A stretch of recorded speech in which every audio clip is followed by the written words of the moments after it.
This is Deceleration.news. Liam Ramos is free from Dilley Detention back in Minneapolis.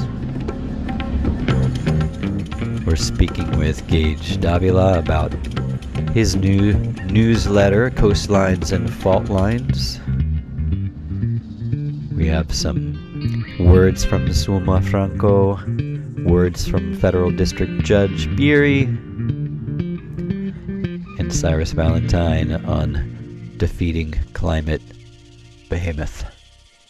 Stay tuned.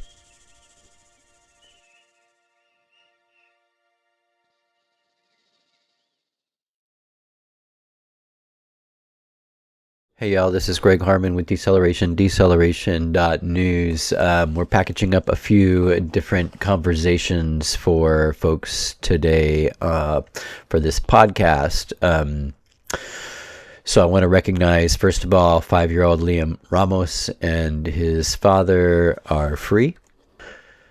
And then I was just reading today that others from his school who were also snatched in Minneapolis have been released, or at least one other of his classmates. So good news, right?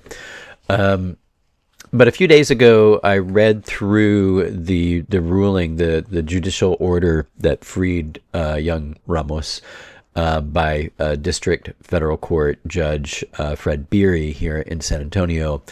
And I just want to kind of like play that, a more full version of that on this podcast so folks can hear the language and the message there. This is, especially if you are one of those who understand the legitimacy of our government, of this national project through the lens of our founding documents, and then the refining over time to the goal, into the reach of rights for all, right? From a white supremacist origin point where white landowning men, right, were the ones ordering society, to one where all people can share and enjoy those same rights in theory, and that practice, expanding practice through challenge and protest and strike, and legal debate and settlement, right? So if you're one of those who understands our place in that way,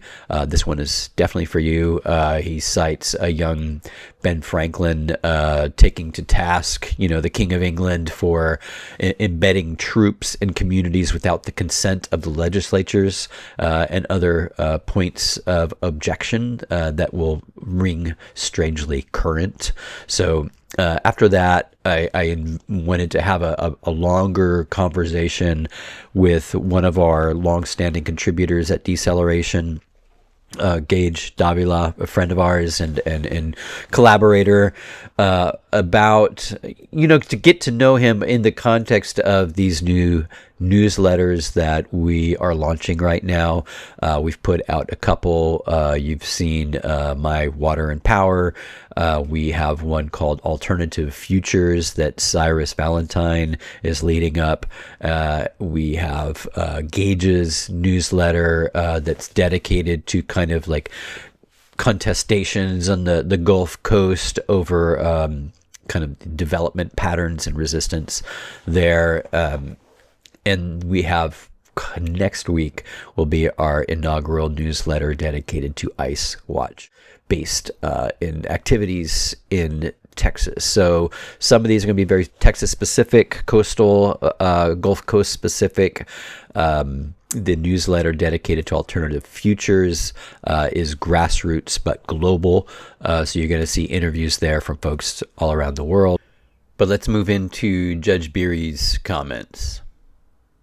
So Liam Ramos and his father are free. They're back at their home in Minneapolis, Minnesota, per Congressman Castro's announcement this weekend. The federal ruling that freed them deserves a full hearing by some who maybe wouldn't take the time normally to read it. So let me read it for them. Judge Biery not only ruled against Kristi Noem, Secretary of Homeland Security, Pam Bondi, Attorney General, Todd Lyons over ICE, and the warden at the Dilley Detention Center. He lectured them on fundamental aspects of our nation's law and those aspects, the origin point of that law in resisting tyranny and oppression. His full comments deserve hearing.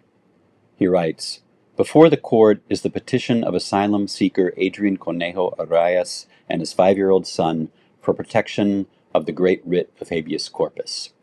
They seek nothing more than some modicum of due process and the rule of law. The government," this judge, has responded. "The case has its genesis in the ill-conceived and incompetently implemented government pursuit of daily deportation quotas, apparently even if it requires traumatizing children. This court and others regularly send undocumented people to prison and orders them deported, but do so by proper legal procedures. Apparent also is the government's ignorance of an American historical document called the Declaration of Independence.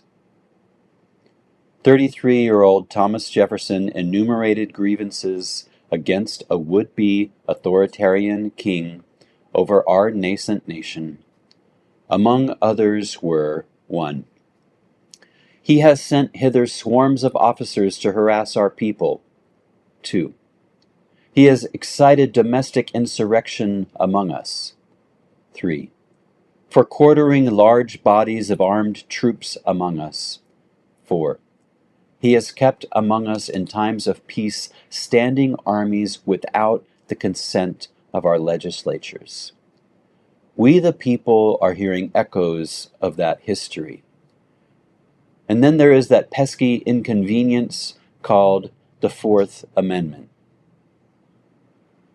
The right of the people to be secure in their persons, houses, papers, and effects against unreasonable searches and seizures shall not be violated, and no warrants shall issue but upon probable cause, supported by oath or affirmation, and particularly describing the place to be searched and persons or things to be seized.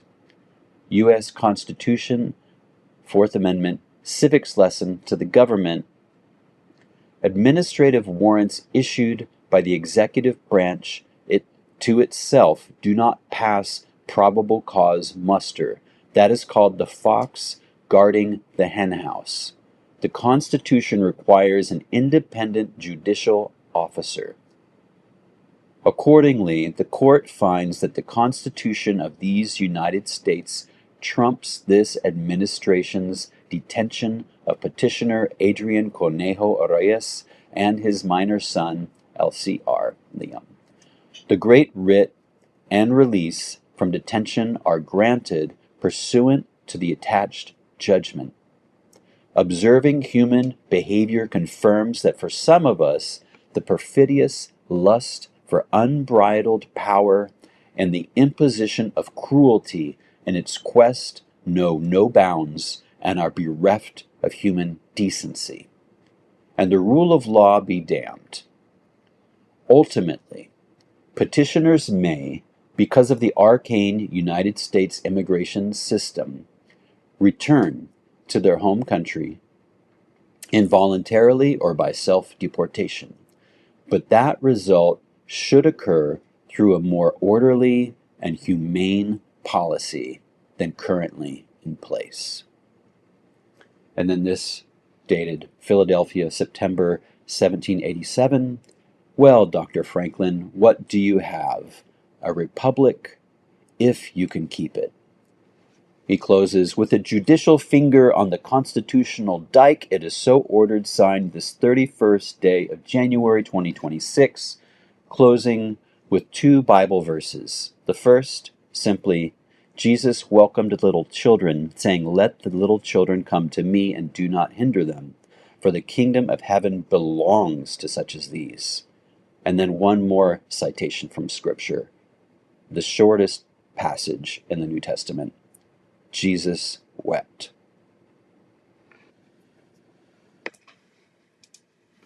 I'm on with Gaige Davila. Probably would have made an introduction before this little segment, but we've been working together for a few years now on a number of stories.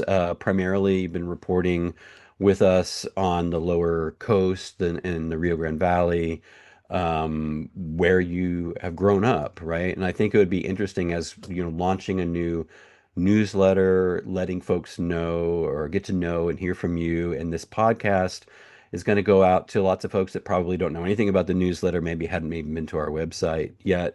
But so if you could maybe just let people know a little bit about yourself, growing up in Port Isabel, and most recently living in Brownsville before your location and what's going on there. And just I think what you have is like the lived experience of observing the land around you just radically change. And as a reporter, as a writer, being also, doubly armed, over time, probably not initially, but in time, having cause to reflect on that, you've got to fill the paper with something, and that's a perfect challenge for this kind of reflection, right? So yeah, take it from there if you don't mind. Yeah, for sure. Well, thank you for having me on. Most of the time, I feel like I don't get to do things like this where I'm talking very openly and freely about what I do and where I come from because I'm mostly behind a byline, and that's okay sometimes, but this is a nice avenue to, really connect with people. So I appreciate that first off. But yeah, so I'm Gaige Davila. I've been a journalist now almost a decade, which is really amazing to think about thus far because so many people obviously don't get to stay in it very long, and those who do get to stay in it very long maybe have some feelings of jadedness or fear or cynicism, and thankfully I do not have those feelings yet. Hmm. Um, but I've been a journalist since I was about 18 years old. I grew up in Port Isabel, which is also where I got my first journalism job. But specifically, I grew up on South Padre Island and went to school in Port Isabel. And then at some point when I was maybe 8 to 10 years old, we moved to a suburb named Laguna Vista, which is now its own town, and had almost a quintessential coastal kid experience as one could have, which comes with a high school and junior high experience where I learned effectively nothing, but had a really good time and got to experience the life ways of somebody who grows up on the coast, right? Like my father is a fisherman and does that for a living. And was a hunting guide, and so I got to experience that outright as a young child and really connect with the natural spaces around me. I was just talking with some colleagues today about how I feel the older that I get, the more that I revert back to the interests that I had when I was younger, which was just being outside and being with or around animals and flora, fauna. I mean, and really the South Texas variations of those things, specifically those. And not seeing it change very much from the time I was very young to, I guess, when I went to university when I was 18 years old.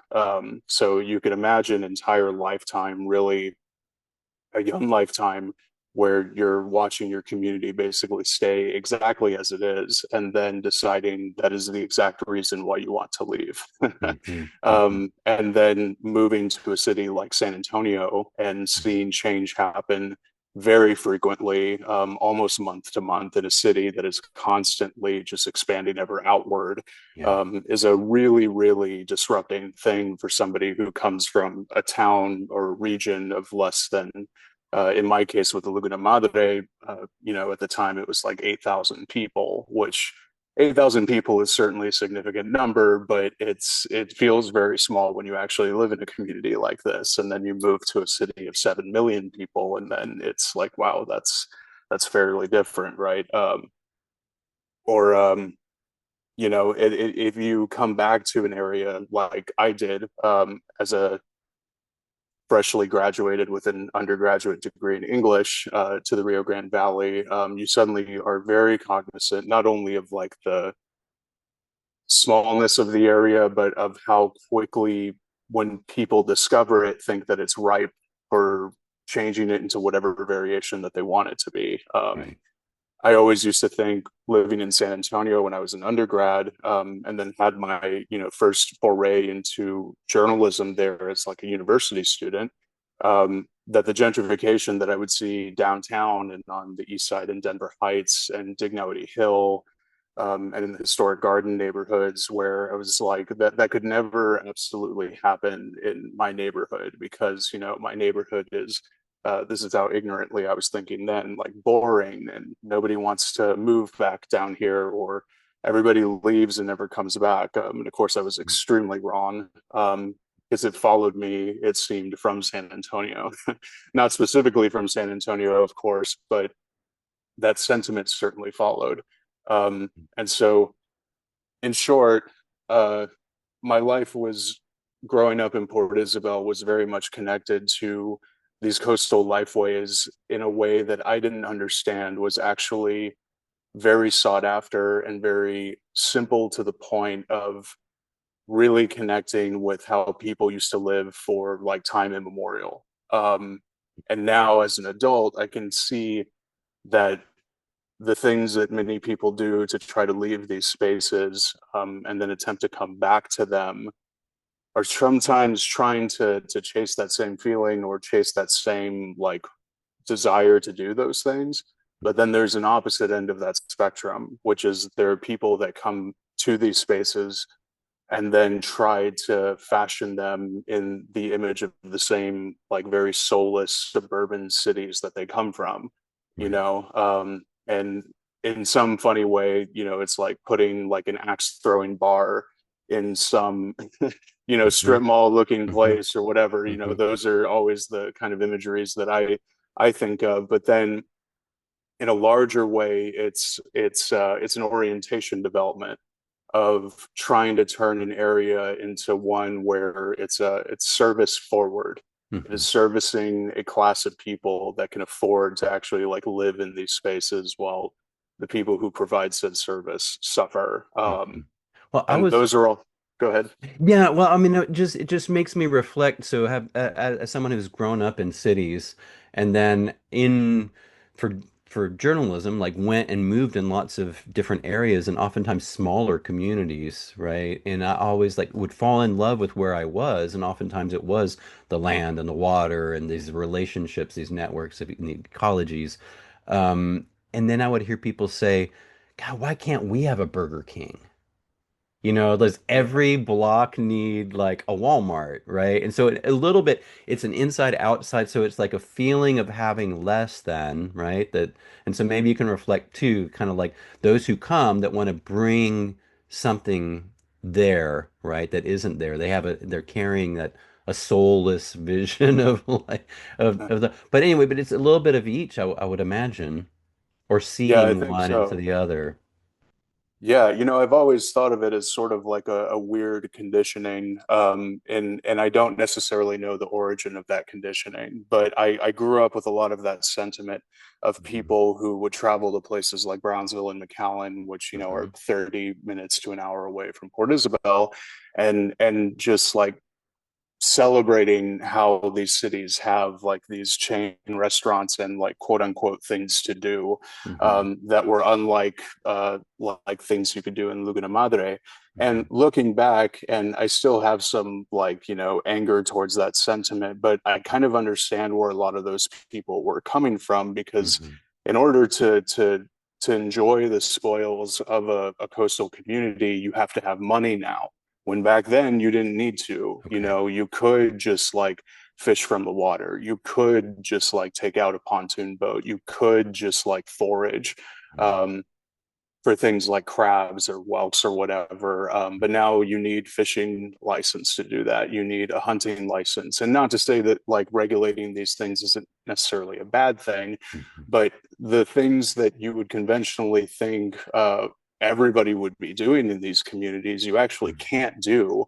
because you don't have either the housing or the money or even the time to Mhm. access these spaces. And that's what these people were really saying back then. But of Yeah. course, me, younger, didn't understand what that actually meant. That what they were actually saying was that my class will not allow me to participate in what is essentially my birthright, which is that I grew up on this land that is so close to all of these lifeways that have been, again, part of like the human experience for time immemorial. But certainly, yeah, that sentiment was always around of hearing people wish that they had access to the same sort of like consumerist adventures as other cities do, because the Rio Grande Valley, and to some point, because the Laguna Madre area is part of the Rio Grande Valley, um, that is what is there to do. You are conditioned from birth to understand that your purpose and the things that give life meaning are you spending money and like consuming, whether literally or figuratively in an economic sense. And you will do that until the day you die. And then the people who have these entities that you consume from, you know, the typical names of like Charlie Clark and Bert Ogden and all of these, you know, car dealership names and DHRs and whatever, they will get to enjoy the spoils of the world outside of the valley, because those people are never in town, right? Because they don't want to be there. Just like a lot of elected officials will take the opportunity to leave town every chance that they get, because they actually, in my theory and like in my assumption, actually don't really like living in the valley and would rather it looked a lot like something else, which is why the valley is starting to look like something entirely different, especially where I come from in the Laguna Madre. For folks, yeah, for folks not from Texas or even within Texas that haven't traveled as much to the coast, maybe you can describe a little bit that, because we have like an upper coast, right? People are Yeah, familiar, or at least in their mind, they can, they understand the industrial footprint of Houston, Harris County, the sure. Ship Channel, right? That's gets into the news a lot every time a hurricane comes and they've got to shut down facilities or they're flaring or whatever. This is not historically the lower Texas coast, right? Right. Yeah. And I think, you know, the only thing that I think the Laguna Madre area shares with some place like Houston and Galveston is like its weather, right? It is a very humid subtropical place, but that's about where it ends, because unlike Houston, Galveston, Beaumont, Port Arthur, all of these places on that upper eastern Texas coast, you have no sort of industrial build out in the conventional ways that you would see in like those old Houston movies of the skylines of all the Mhm. oil jacks and all of that sort of infrastructure, civil infrastructure. It's not like that in the Laguna Madre area, and the flora is different too. A lot of that area is called what is coastal plain, right? It's a lot of sea oats, it's salt grass, it's Mhm. stuff that is, you know, kind of low to the ground Mhm. compared to some of the towering trees that you see when you head up towards Freeport. I mean, there's literally just these massive forests when you go up there that are just like right along the coast. You know, it's very Yeah. beautiful, but it's not like that in the lower Laguna Madre. Mhm. I think whenever people ask me what it looks like, some people, ironically enough, this is sort of the cultural prowess of Texas, right? When you bring up like the King Ranch, right, and what Mhm. ranch lands look like, I always tell people, like, well, imagine that, but it's like a lot of beach. And it's true. A lot of Yeah. that same Yeah. vegetation really is along the shoreline in Kind of the lower thorn Laguna scrub. Madre area. Yeah. Yeah, all that Hmm. thorn scrub and Hmm. the coastal plains are right up against wetlands and actual beaches along the Gulf that aren't inside of bay systems. And that comes with it. I mean, almost every species of shorebird that you could Yeah. imagine, and deer and javelinas and pigs and all kinds of Hmm. exotic species along ranch lands. I mean, it's a Hmm. really fascinating place from just a wildlife and vegetation perspective, because a lot of that stuff really can't live anywhere else because the weather is just so intense. Like I mentioned, like Right. it's hot and humid, but it's a particular kind of hot and humid that takes a certain kind of patience and then develops a certain kind of attitude once you're in it. Yeah, and I think of two things as you're describing the land in this way. One is it's not just people who migrate, right? I mean, this is, the lower part of Texas and the valley is part of one of the longest, most heavily trafficked areas of human migration, right? Tens of thousands of years of just moving with the seasons, back and forth, extended family relationships, tribal relationships, trading networks, all of that. Um, as well as perfectly kind of like mirrored in the avian world, where this is like in terms of the flyways from north, crossing North and South America and through Central America and Mexico. Um, uh, just yeah, all kind. I mean, probably the most variety of kind of bird species moving through the Rio Grande Valley.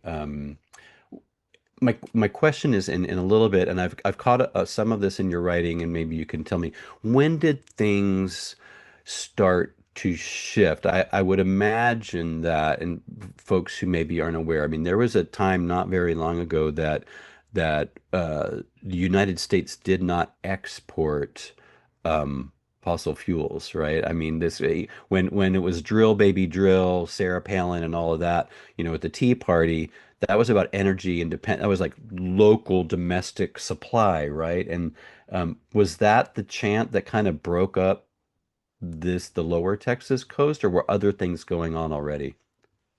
I think it had something to do with it. Yes, the United States didn't issue its first export license until the Obama administration, the second Obama administration. And when it did effectively change the market of gas, but that was in Louisiana. So Okay. that first export license, of course, eventually made its way to Texas, but or I'm sorry, export licenses eventually made their way to Texas, but it really starts in Louisiana. And I guess you can look at that as a way of changing what utility the coasts have for a industry and really a societal orientation that like the federal government wants out of spaces and land, where coasts used to just be like only seen as right like places where you can put a bunch of oil derricks and stuff, but now it was seen as just very large spaces of port space. That's never necessarily left the consciousness of the United States. Ports have been around for over 100 years in the United States, but that was to ship material, right? Like Hmm. there's no shortage of industrial material that has come out of the port of Brownsville, right? I mean that thing's been there for almost 100 years or more, and it's always served as that sort of like global area or global spot where all of these different kinds of things move in and out of Texas and through the world. And even before then, whenever it used to be like a Civil War era outpost, there were things going in and out of there, namely cotton, right? Cotton being Right. exported to the South. But when it comes to changing how the feeling of these places have been, that I think goes a little back further. And when I mean only a little, I mean just like a handful of years, to maybe around like the same time we started to see the implementation of the same kind of like strip malls and same kind of apartment buildings and the same kind of developers that have gone into the Rio Grande Valley. Like I Mhm. mentioned before, that didn't necessarily start to hit the Laguna Madre area, but it started moving east, and then it, of course, started moving south from Corpus, because Corpus and San Antonio obviously had that same kind of like outward sprawl. Mhm. And so that's where like the feeling of it starts to change, right? But then it's also met with the at the same time SpaceX, right, coming to the area. And I think they broke ground on that facility of what is now called Starbase Mhm. in 2014, right? So With all of pretty these things, modest proposal. We're only going to do these kinds of rockets and that, and yes, yeah. Hmm. yeah, I mean, all of these things sort of converged at the same time, right? Yeah. And so, like, just as much as they've like physically changed the area, what they also did in a lot of ways is like engaged and changed a political consciousness for local elected officials and Hmm. people to see that engaging with the public and engaging with markets and engaging with just politics in general didn't necessarily have to be anything sincere anymore, right? It just had to be a game of like, how can we achieve over each other's grievances, and how can we achieve these numbers that will allow us to campaign and allow us Mm-hmm. to say like, we are changing this place for the better. And that's not necessarily limited to elected officials, right? I mean, that's limited to anybody who repeats these things ad nauseum. Mm-hmm. And so when I think about that question about like, where did it really all go wrong, so to speak, and why does it feel so different compared to where it was, years ago when I was a kid? I mean, I really think it was just about the same things that the rest of the country was openly experiencing, in bigger ways, right? Or in like more advanced ways. And then in other places like in San Antonio and south of that, in these like very measured, policy oriented ways that came in waves and then all at once. For the Laguna Madre area, it seemed very much all at once. And I mean, you get into a whole other factors like about COVID and all of that, right? As to how that sort of shock politics like allowed people to do these things.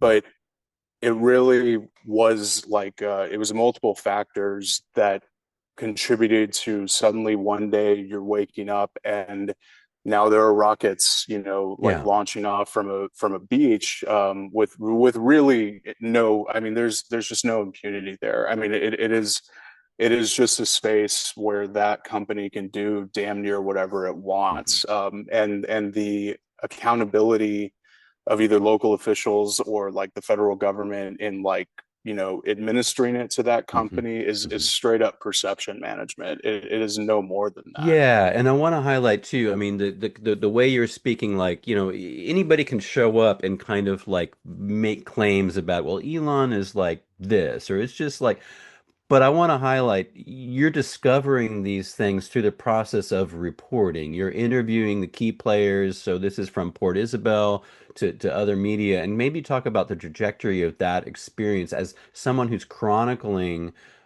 this process through primary sources, through open records requests, getting a peek. People are telling you what they want you to know, but then you're finding other conversations of what the things that they don't want you to know.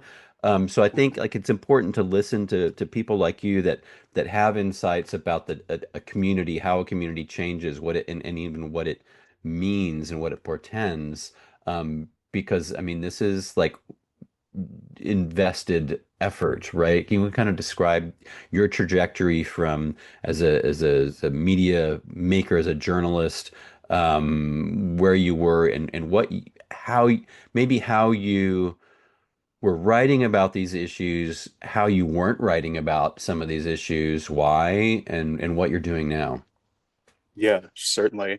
Yeah, yeah. I think it's important to point out that I'm not necessarily just waxing poetic about, my past, or, standing here like being aggrieved, of which I am, but Mhm. there's more to that, right? Because I got to see it for myself. And yeah, it really started when I left, or graduated from university in San Antonio and came back home. And I somehow found myself being the editor of the same local paper that I started writing for when I was in high school, Mhm. which was a very, interesting full circle moment. And as much as like that job was amazing because it allowed me to reconnect with a community that I had left for 5 years and was now living in a larger city, and then to go back to Port Isabel again, was a really interesting feeling after experiencing so much, including traveling abroad and just talking and Mhm. meeting so many different kinds of people. Um, what it allowed me to do was like really see how almost inconsequential the feeling of these decisions being made were by the people who were making them. You Mhm. know, Mhm. you can see like all of these different kinds of social media campaigns from back then. So we're talking 2019, right? Mhm. 2020, when these first tax abatement votes were going for LNG facilities. Stuff for SpaceX was years before when I was still in university. So I hadn't written about those things yet. But while I was editor of the Port Isabel Press, um, the decision making processes for these things, at least outwardly in the public, was so fashionable, it seemed. I mean, it was so obvious that like whatever decisions had been made were clearly being made well before anybody had gotten on that dais, right? Hmm. And well Hmm. before anybody who was speaking for public comments had made, the statements that they wanted to make. And it just seemed one meeting after another was going the same exact way, which was always in the favor of the county, right? It was always in the favor of businesses. It was always in the favor of some entity and some kind of unseen comparatismo system that I didn't understand. I was aware of it, having grown up in the valley, you're always aware of it, Hmm. but I didn't understand it. So I figured at some point, about a year and a half, 2 years into that job, that though I was making good relationships with people who were in positions of power locally, that I had to figure out a little more, even though I didn't have necessarily the infrastructure or even really the support of my local paper to do those kind of things. So there you can actually see, if you look through some of those issues from like 2019 to 2021, that like when COVID hit, you can see like my slow radicalization, into like Hmm. what I Hmm. wanted to cover and what I thought was like actually meeting the moment. And I was no longer playing around, Yeah. So when it came to covering COVID or LNG or SpaceX, I was now very directed in Hmm. what I wanted to do. And a lot of that came from having sources that were really upset, right, and would leak Hmm. things to me, because again, establishing those kind of relationships was important. Hmm. But again, I wasn't playing around anymore in terms of like the kind of stories that I wanted to do. Hmm. Um, so once I had developed those kind of relationships at the Port Isabel Press, when I went to Texas Public Radio and was their Rio Grande Valley reporter, that's when I really dove into starting to do public records requests, and really just looking for any kind of communication information that these folks were having with either LNG companies or SpaceX or whoever. That seems to be the most underutilized thing Hmm. in local reporting in the Rio Grande Valley is the how these people are talking to one another. I noticed that there's a lot more of it now. I'm not going Hmm. to say that I was the one that started it. I'm not, but I'm glad Yeah, to that's good. see that it's a much more respected way of doing journalism now, or at least a most more well known way of doing that kind of journalism. Um, but what came out of these jobs outside of just doing that like very typical kind of dogged investigative reporting was actually going to physically see how the consequences of these decisions were impacting the natural spaces of those lands, right? Hmm. I was one of, if not the first reporter who was at Boca Chica Beach after the Hmm. first Starship exploded, right? Yeah. Because I kept going there every single day until that cop let me in, Hmm. and he let me cross that checkpoint and finally let me in. Hmm. Um, and got to see for myself where I was like, okay, again, you make a very consequential decision in a room full of people where it's so very far removed from you, and you don't realize that this is the outcome of said decision. But then you see it, Yeah. and then it suddenly starts putting into perspective how minuscule and really how like a much of a farce it seemed, that all of those kind of decisions and all of that power could exist in that little room and inside of that vacuum when so much of it was being literally splayed out onto the beach for everybody to see. I mean, Hmm. it's a really alarming kind of feeling. Hmm. How would you describe, so I mean, public records being utilized more frequently today, and there's a number of small town papers still across the valley, and it's a big population, right?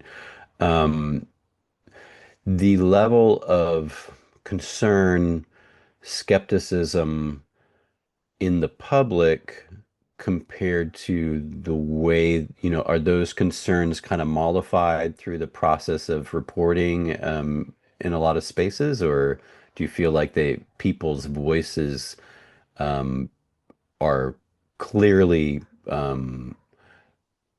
appearing within media? Hmm. Yeah, my gut instinct is to say that they're not, Mhm. but it's also it's hard to say, right? Because I used to be really firebrand about like local media in the Rio Grande Valley, and to some degree I still am. I still have a lot of issues with it. I still have a lot of issues with how things are covered. Mhm. But being on the other end of it and understanding the pressures and how hard it is to actually do this work in a place like that, I realize that not everything that somebody might see on a news publication, regardless of whether it's broadcast or traditional print or digital or whatever, it does not necessarily mean that somebody is trying to obfuscate something. Mhm. That there are a lot of different kinds of factors that are leading people to cover something or edit something that the way that they are. And Mhm. so I have a little more patience, with Mhm. some publications locally. Mhm. Um, I will say, though, it seems that broadcast folks are always the ones that seem to find the voices of local people more so than Mhm. anybody else. And I Mhm. especially say that for publications like Telemundo, right, or Mhm. Oh Univision. yeah, It's yeah, always the Spanish language yeah. that really gets after it and like San Antonio too. really does it in a way that like I wish English language publications would follow. Most of the Mhm. time when I check in to Valley News these days, the first things I'm going to are Spanish language Mhm. publications and the broadcast channels that are Mhm. there, because at least I know that they are going to bother to talk to somebody that Mhm. is more in tune with what's happening than Mhm. somebody that is constantly being featured on Yeah. media channels, which is not necessarily a bad thing, that to quote somebody that is good at it, so to speak, right, and that can Mhm. speak to Mhm. that issue. Um, but when you think about it, like really the who you choose to pick and quote and like make your stories about like really does reflect the truthfulness of how you're reporting something. And Mhm. so like if you are not going into Spanish language communities and asking them how Mhm. they feel about these things, you're effectively not getting the entire story. Mhm. And I feel that is something that I really tried to do, um, ironically, like in my last years living in the valley, right, Mhm. was trying to look at this as a, what, I'm not going to do this in the conventional way anymore, because clearly the conventional way isn't working. And for my last story with the Texas Observer, I got to do just that, right? Where I met somebody who lived in project housing in Port Isabel who doesn't speak English, right? And Yeah. asked them, what do you feel about Mhm. this LNG plant developing, as the crow flies 2 miles Mhm. away from your Mhm. home, 3 miles away from your home? Um, and that is more sincere than a lot of the journalistic effort that has been applied locally, to like things changing the way that people live there, Yeah. and I feel extremely strongly about those things because it really does make the difference when you can reflect like the sentiment of a community more accurately. Because if you go into a town, it doesn't even matter if it's Port Isabel, Mhm. Brownsville, McAllen, what have you, the conversations that you will have on the street with people, if you make the effort to just chat up people, it will astound you with how people like really feel about things, because it doesn't at all reflect what you see on social media. It doesn't reflect all what you see on the news. Mhm. Most people are just doing the best they can with what they have, and they do have opinions about these things, but ultimately feel like too disenchanted and really too removed from the process in order to do anything. And publications like Telemundo and Univision do a really good job in talking to folks like that, and I've made an effort in my own journalism to do the same thing. Um, Especially in my last years living in the valley, when I had to move to McAllen because I was priced out of Port Isabel. you Yeah, know, yeah, yeah.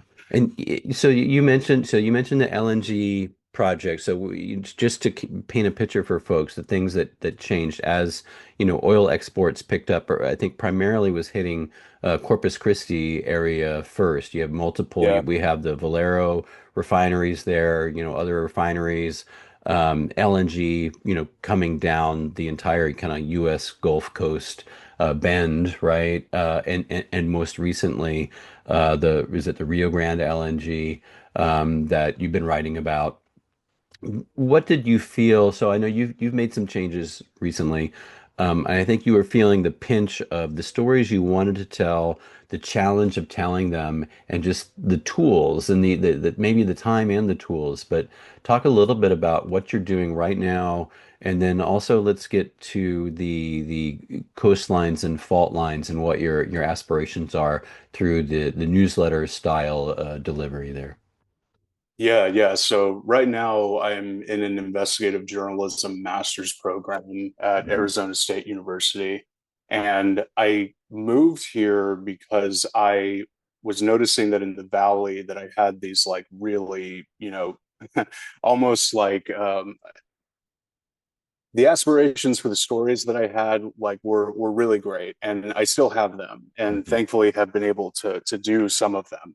Mhm. But I was realizing that it was way too burnt out and just did not have the skill level or like I guess technical support. And what I mean by that is that like I just didn't understand the current moment when it came to technology, right? Like I Yeah. didn't have any functional use of like what AI tools were, even understood what they did.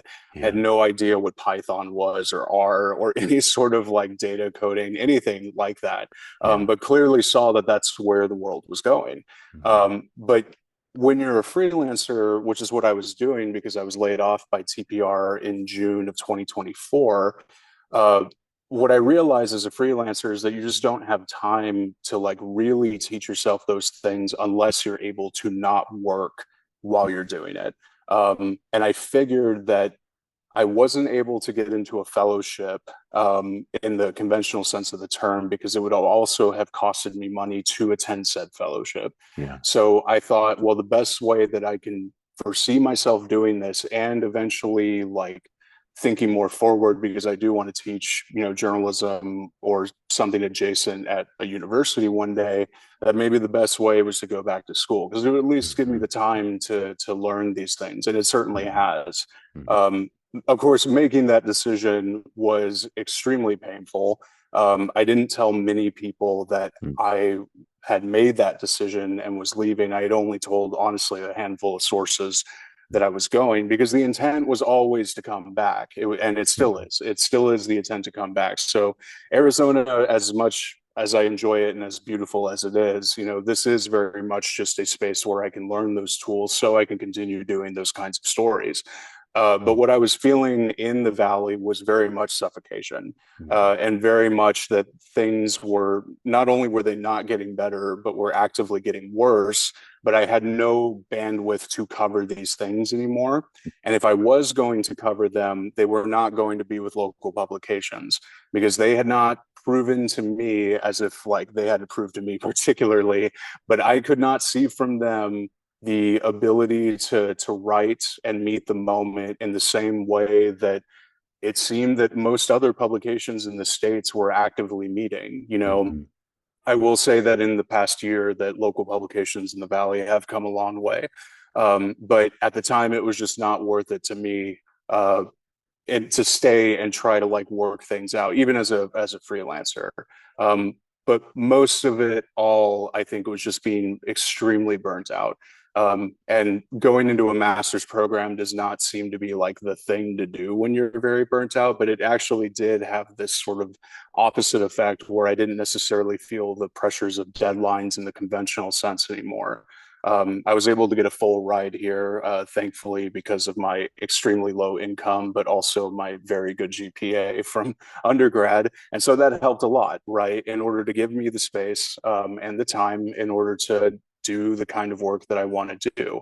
And so, in saying that, my intent is to go back to Texas and hopefully go back to the same community that I've lived most of my life in, which is the Laguna Madre area, and continue to write about it. Now, in terms of this newsletter for Coastlines and Fault Lines, even though I'm so far away from the space, it's something that genuinely like haunts my thoughts all the time. And it's when I'm not there, and even when I am there, ironically enough, I'm always reading about the space. I'm reading about the ecology of the space and its relationship to the natural world and the history of the space.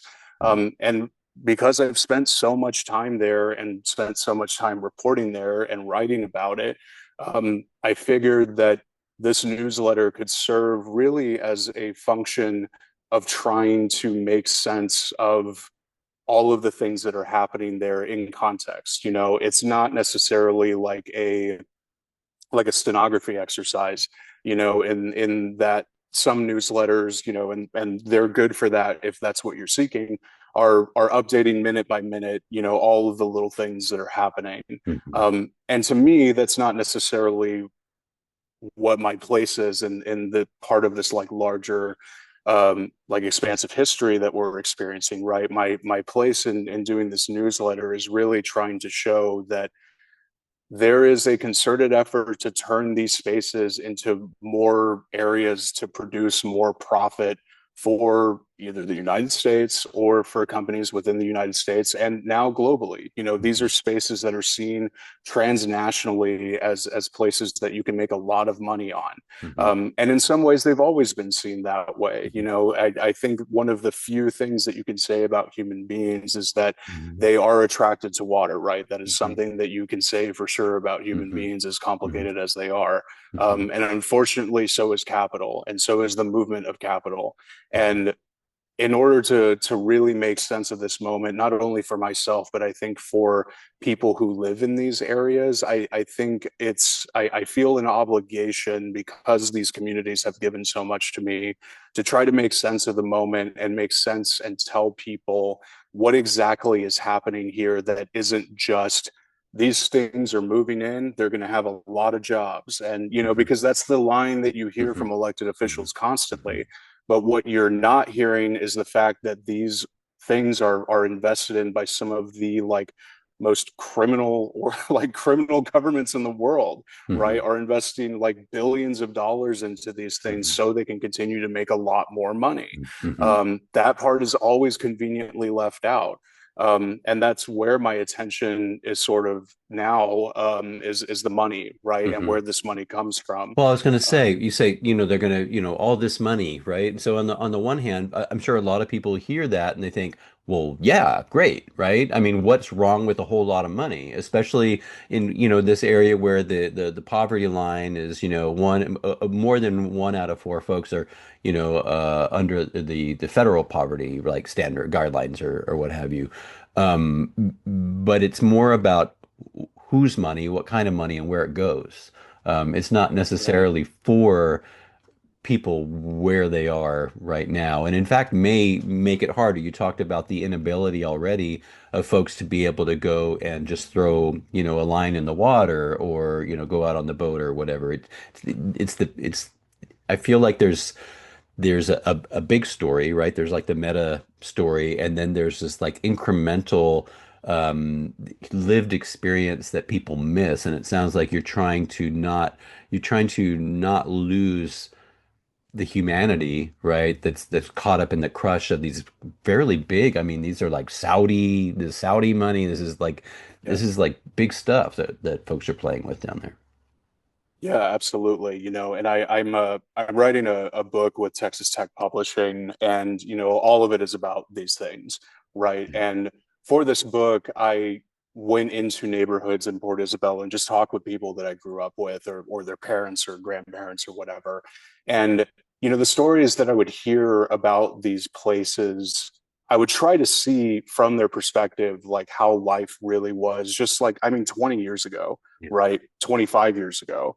And I couldn't see it because it had changed so much from like an industrial perspective to where like the orientation of these communities now and what is expected of them and how they're supposed to live has just changed so much, right? Like, but the stories are still there, which means that they did exist and that they could probably exist again, right? And so, yes, in a lot of ways, it is sort of exposing that like very real conflict, that very real, I think, like national memory conflict, of like you have an entire multiple generations of people who know that this something is not right, like the way that we are being forced to contend with these things is not right. And it's not just limited to the Laguna Madre, right? Every community that I've reported on along the Texas Gulf Coast has had some iteration of that story, right? Where I had a blowout in Freeport with one of my car tires, and had to do multiple rounds of taxis and tow trucks and stuff like that. And I asked each one of those drivers like very simple questions of like, did you grow up here? And if they did, which all of them did, what did it used to look like? And they would go on these like amazing stories about like what these lands used to like be and what it meant to them. And every one of them ended with some kind of sentiment of like, we can't do that anymore, or like it's gone, or like it's a damn shame. And like it's the same thing in the Laguna Madre area too. And that's before the LNG facility starts operating, right? So we're already in that sort of separation of memory already before these things even start operating. So yes, it is a meeting of those two concepts, those very conflicting concepts of like a country and a world system that very much sees it as an expendable thing, while there are people who live in these areas that is their whole world. They know nothing else. And you know what? That's fine. That's completely fine, because people should be able to live where they come from, right? They should be able to live without impediment, right, to the life ways that they've always known. I surely wish I could. I surely wish I didn't have to do the things that I do in order to just survive. But I feel an obligation to talk about these things and write about them. And so I've realized over time that because really the power isn't even within local officials or even the people in these areas, that it's in the banks and the money that funnels into these places and the global transnational corporations that funnel into these places, that is where my attention is going, which means that I'll be going to Japan here next month and asking some of these banks that fund these LNG projects in Texas and Louisiana what gives. Yeah, and I think, I mean, you're not alone in that. Some of these the organizers and groups that have been fighting them have been in France, have been in Japan, and some of that funding has been retracted, I think, as a result, or at least challenged or paused or what have you. Yeah, really interesting. So your newsletter is out. It's basically, this is going to drop as that newsletter goes out. It'll be your inaugural Coastlines and Faultlines. The following one, it sounds like, will be filed from Japan or thereabouts. Really, Yes. really interesting. And I think that for folks to reach out to you, they'll be able to comment on those newsletters and find you there.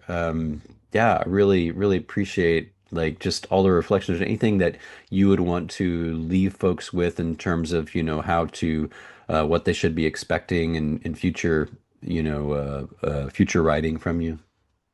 Yeah, absolutely. A lot of what this writing will be will feel a lot like just me really appreciating these spaces, right?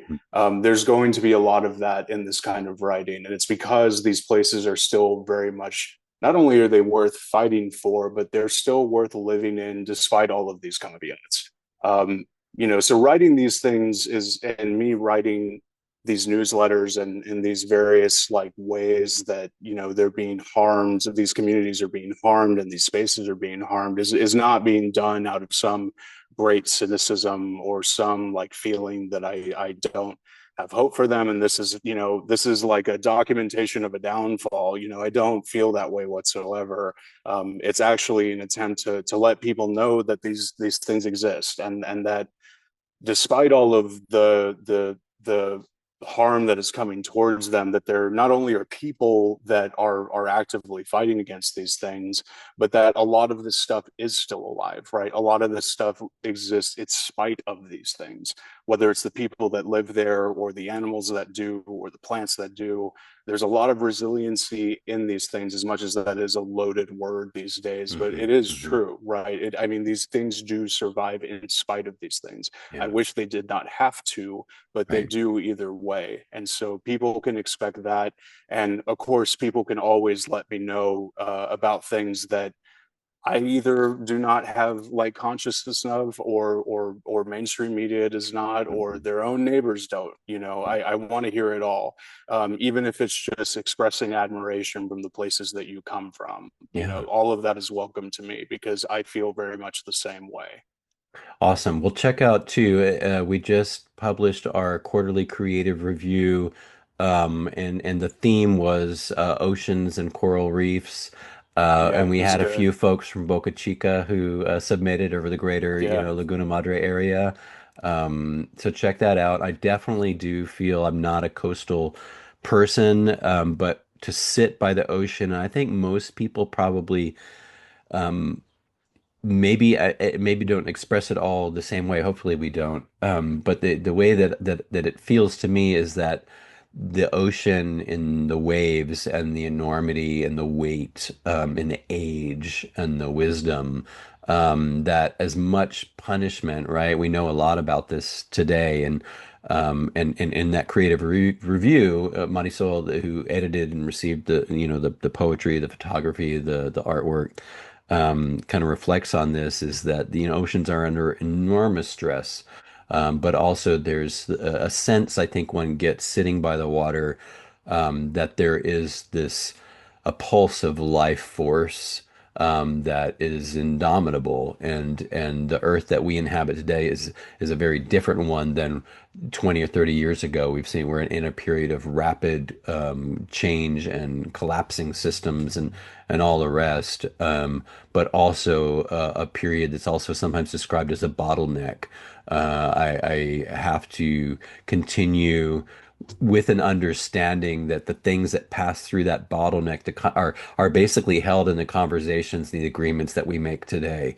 And so that's why I think writing such as yours is so important, because you continue to hold, create, cultivate, and pass through messages through this bottleneck. And that's just one way of viewing kind of like the challenge of journalism today. But thanks so much, and I know folks will look forward and benefit from your reporting and your reflections. Yeah, I hope so too. Thank you for having me. I appreciate folks dropping in on this channel. If you are new, if you've been listening for a while, Deceleration.news, come in and set yourself up as a member, as a supporting member. You get all of these newsletters for free. You get our reporting or analysis for free. But for a $5 membership, you can show your support. You can, understanding that journalism and certainly kind of environmental justice and pro-democracy, explicitly, unapologetically, anti-fascist media is under attack in this country and around the world. If you want to show your support, come in, put a few dollars down, leave a comment, let us know what you want us to be about and pursuing in our research and our reporting. We're in a build back year. We've been around for 9 years. This is our 10th year. Funding is always a challenge. It would be great to see that support ramp up in the face of all that we have allied against us right now. Thank you. I've been out shooting a lot of video, going to a lot of meetings, going to a lot of actions in Dilley, Texas, downtown Dilley, before the march, the procession to the detention center. There were a series of speakers, and I want to highlight the message of at least one of those here.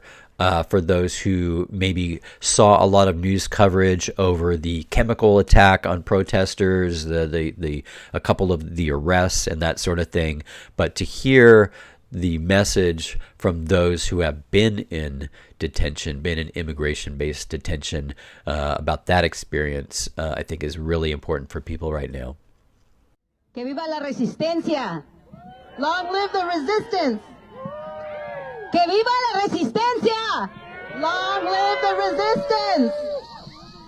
Mi nombre es Sulma Franco y vengo en son de paz.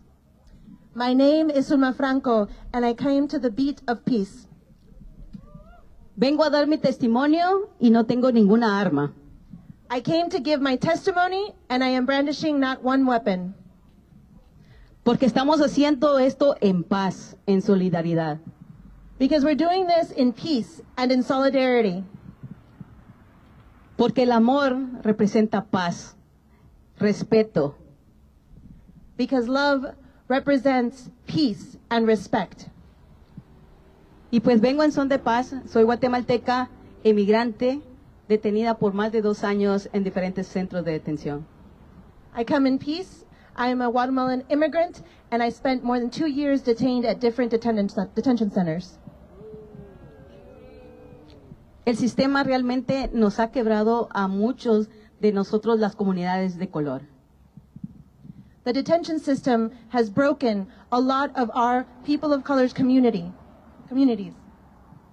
Y no solo hablo por personas hispanohablantes, sino que de diferentes idiomas, de diferentes países. And I'm not speaking just of the Spanish-speaking community, of the Latin American community. I'm speaking of different languages and different countries, people from different communities. Y estamos aquí en solidaridad por esos niños, por esas madres, por esos padres y hermanos que han estado sufriendo dentro de las detenciones.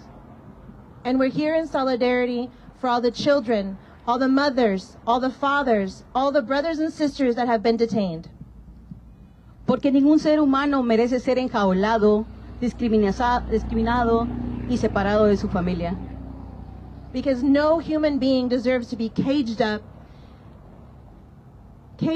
and divided from their families. Todos los seres humanos merecemos vivir con dignidad y justicia. All human beings deserve to live with dignity and justice. ¿Qué es lo que nos merecemos? So what do we deserve? Justice. ¿Qué es lo que queremos? What do we want? ¿Cuándo lo queremos? ¿Cuándo lo queremos? Queremos la justicia ahora. We want justice now. ¿Y saben qué está pasando? Que hace muchos años atrás estaba la esclavitud.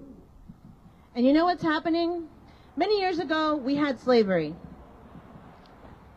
Y el terrible respuesta es de que no ha terminado. And the terrible reality is, it's not over yet.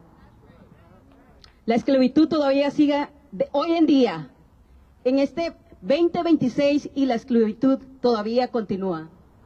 Slavery is still persistent. Today, in 2026, we still have slavery. Se han creado leyes para tapar la mentira que la esclavitud no existe. There have been laws put in place to whitewash the reality that slavery is still in existence. Pero la verdad es que no. Y estamos viendo que ahora nuestra comunidad inmigrante, nuestra comunidad de color, sigue siendo esclavizada, encarcelada. And we see that the reality is that our communities of color, our immigrant communities, are still enslaved and are still jailed. Hace años todo el mundo se sorprendía porque las personas eran encarceladas y encadenadas. Years ago, people would be surprised as to know that people were still getting jailed and chained. Eso no ha cambiado. Sigue habiendo eso y ahora con muertes. That hasn't changed. That continues to persist, and now we are seeing deaths. Muchas personas murieron en el pasado y en el presente todavía siguen muriendo. People died in the past, and in the present they continue to die. No es justo de que nuestras comunidades vulnerables tengan que sufrir este daño psicológico y físico. It is not just that our vulnerable, most vulnerable communities must suffer this physical and psychological damage. Como mujer emigrante, es mi responsabilidad también estar aquí y representar a todas aquellas comunidades que vivimos oprimidas con miedo. It is important to me as an immigrant woman to come here and represent those communities that are still suffering oppression. Ese aplauso es para toda la comunidad que está viviendo con miedo. That applause is for all the communities that are living in fear. Denle un aplauso fuerte a esas familias que están resistiendo este ataque de odio y de lucha. Let's give a round of applause for those families that are resisting against these attacks and that are fighting to resist against the attacks against terrorism. And then lastly, so this is Syris Valentine. Some of y'all are already subscribed, I'm sure, to his newsletter, Alternative Futures. This is his first kind of video installment, thinking about where we are today as a climate movement and what it's going to take to advance through kind of unprecedented, not just resistance or reluctance or denial, but full-fledged antagonistic kind of authoritarian smackdown to a habitable future.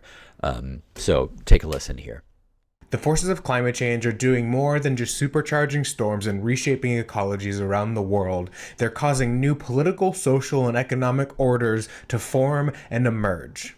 Back in 2018, as Greta Thunberg started her Fridays for Future school strikes and the Sunrise Movement organizers occupied Nancy Pelosi's office to demand a Green New Deal here in the United States, climate economists Joel Wainwright and Jeff Mann published their book, Climate Leviathan, and in it, they lay out 4 possible planetary futures that our economies and politics around the world could take as the forces of climate change put their pressures on them.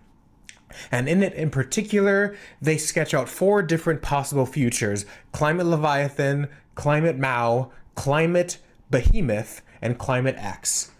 Climate Leviathan in particular considers a future in which a new planetary sovereignty, a global nation emerges ordered around capitalism and neoliberal politics and uses those to enforce global environmental regulations while still allowing for profit-oriented and capital-making businesses to dictate the course that climate action will take.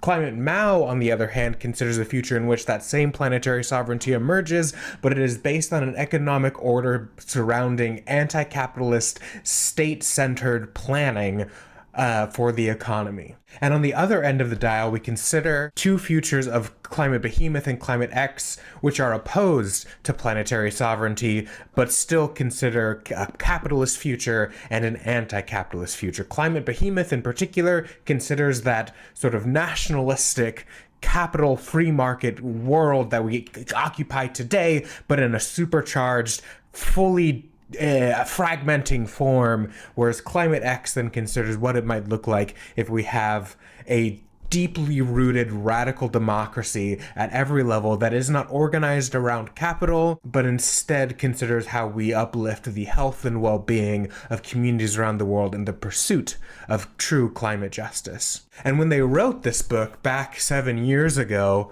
the Climate Leviathan seemed the most likely because the Paris Agreement had just been signed a few years before it was published when they first started writing the book. And in that time, people began to recognize one of the shortfalls of that agreement was its unenforceability. The fact that there were no punishments, no requirements for countries to meet their nationally determined contributions to the climate crisis. And so as a result, many others began to argue that we needed true enforcement mechanisms that would have given the UN the authority to dictate the actions and regulations that countries needed to impose while still allowing their relative businesses and industries to determine how those goals were met. But when I spoke to Joel Wainwright recently, one of the things that he pointed out is that in this year since then, Climate Behemoth has become an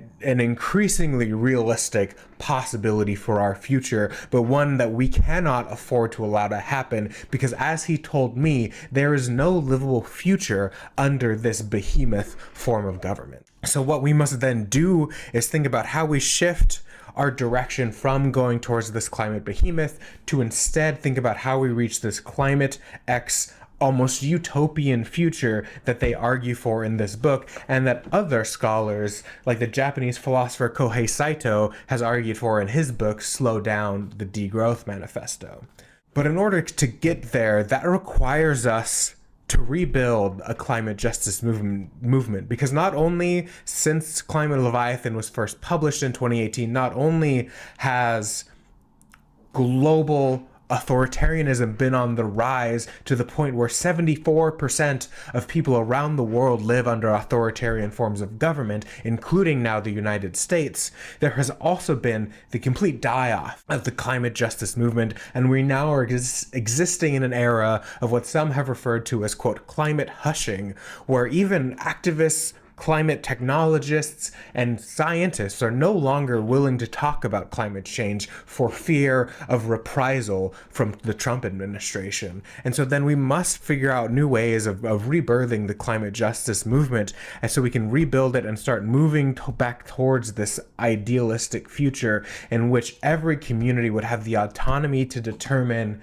the way it both takes climate action and the hopeful futures that they get to build. But to do this and to get there, this will require us to not only rebuild that climate justice movement, but to think about how we take radical, aggressive action through strikes, boycotts, protests, and building alternative institutions. And that may seem incredibly difficult to do in this moment, but there are so many different ways that we can do it, in particular by first and foremost learning from the actions that others are taking right now in different forms of movements and that those have taken in the past. One particular example that is of the utmost salience and urgency right now to look at was the one-day general strike in Minneapolis, Minnesota, which is Joel Wainwright's hometown, that he pointed out and reinforced to me the fact that they just went on this one-day general strike in protest of the 2 killings perpetrated by ICE agents in that capital. But we don't need to only learn from what's being done today. We can look towards past movements. We can learn towards the Black radical movements that have been carried out not only just in the United States, but around the Western world since the emergence of slavery. We can look back to things like the Paris Commune and the way in which 1871 Parisians sought to create an alternative economy inside the center of Paris that met people's basic needs. We can look towards the successes and failures of revolutions around the world, past and present, to continue to think about how we can channel that energy for today. And at the same time, we can just look to what's happening around the world, to things like the well-being economy movement, the degrowth movement, the Zapatistas in Chiapas, Mexico. We can look towards what the Maori are doing in New Zealand. We can look to just all the different alternatives that already exist today, but are often overlooked and overshadowed because they seem to be too small, too scattered, too fragmented to make a real impact in our present moment. We can look to those and continue to learn from them and highlight the ways in which others can replicate their efforts and create an almost fractal pattern that will replicate the scale and eventually reach something that is impactful at a global level. And that is what we're going to be writing about, what I'm going to be writing about, and what we'll be exploring in the Alternative Futures newsletter at Deceleration.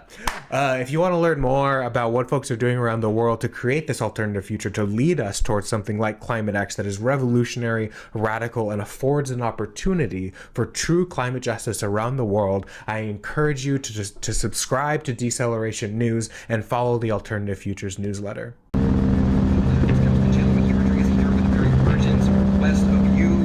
The federal government is trying to purchase a warehouse in San Antonio right next to 2 public schools and a major community park on the east side, all to turn it into an ICE detention center. And it is rumored that they're going to be closing on a deal this week. ICE detention centers are sites of documented atrocities, families are torn apart, people are denied medical care, human dignity is routinely violated. These facilities do not belong anywhere in our communities, anywhere, and they certainly do not belong in diverse neighborhoods built around schools, parks, and families. So we are going to be exhausting every legal option we have available to us, but if this property is sold to the federal government, local communities lose almost all power to stop it.